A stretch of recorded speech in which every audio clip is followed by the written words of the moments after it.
The lodge room looked better than I had ever seen it. Magnificent, actually. The officers' chairs were solid walnut, with gold filigree inlaid designs of the working tools. An Italian marble podium sat in front of each of the warden's chairs with an intricate swirling design that matched the marble insets on the walls around the room. New, deep-piled blue wall-to-wall carpeting covered the floor. A crystal chandelier illuminated the altar, and an ornate letter G hung above the master's chair in the east. I was encouraged by the size of the crowd at the meeting, probably over 100 brothers. I couldn't help but think how great it was that the Grand Lodge had voted to change things to allow lodges to make every use of the technology available, a move I was certain had everything to do with the large number in attendance. I saw Joe across the room, an old friend, and went over to greet him. "Wow," I said, "I haven't seen you in years. When did you get back here to Liberty, Missouri?" "I haven't been back to Liberty in years," he replied. "Me either," I said, and we chuckled at our little exchange. The master called the meeting to order, and we all took our seats. Some things change and some don't.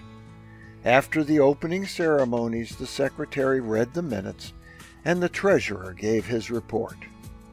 During the business part of the meeting, we discussed the sad state of our lodge furniture, something which seemed inconsistent with the gorgeous view I had of my surroundings.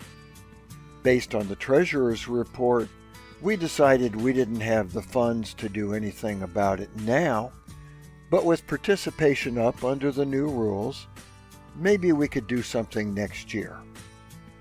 The reason I go to meetings these days is the Masonic education, and that meeting did not disappoint.